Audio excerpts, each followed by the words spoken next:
Hello, YouTubers, friends, compatriots, bootlicker shows, death slaves, first peasants, vassals, minions, meat sacks. I'm usually welcome. We edge closer, theoretically, towards a ceasefire and some sort of peace agreement between Ukraine and Russia, and I'm skeptical. And everything that's coming out so far, uh, I think there's going to be some agreement just because Trump wants one really bad, and he'll work at this deal until something happens. Something's got to give.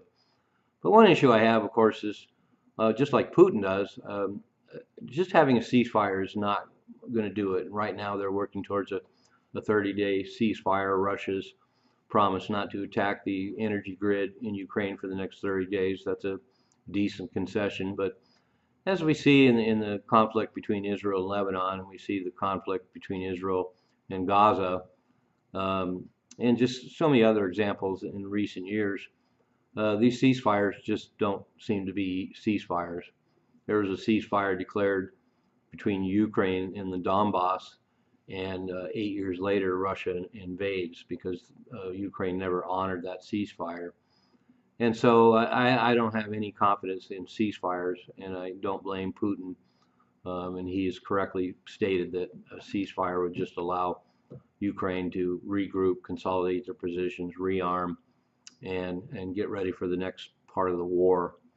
And they they seem to be haggling a lot over territory, and of course we knew this would happen. Trump has indicated that Crimea will remain part of Russia, and Zelensky needs to accept that. In a lot of ways, uh, Crimea being part of Russia makes the most sense. They had a referendum and 90% voted to rejoining Russia. The fact that Crimea was only given to Ukraine in the 60s, I think, as a gift from Russia, and it's the head of the Baltic Fleet for Russia, and so it's very crucial for Russia to have it. And so, in a lot of ways, it's pretty legitimate. Of course, it gets sticky when we start talking about all the regions of Ukraine, the Donbass, that again voted to leave Ukraine and become part of Russia, become Russian republics. But that's going to be very problematic for Zelensky because then it legitimizes Russia's war, and Ukraine loses a huge industrial area that's loaded with minerals, and so it'd be a great economic loss. But I'm personally, I don't see any way around it. I think one way or another, Ukraine is going to have to give up those territories. They may not necessarily rejoin Russia. They may be semi-autonomous, something in the middle or neutral. And that's another component that Ukraine has problems with that are legitimate claims by Putin. He wants the country to be neutral. He wants them to not join NATO, and it's pretty sticky, but Putin wants them not to be rearmed. He doesn't want massive arms coming in from the West. So it's kind of ironic because Ukraine, of course, wants security guarantees moving to the future, and Putin is looking at security guarantees moving in the future too, and that includes not having massive arms going into Ukraine and not having Ukraine be part of NATO.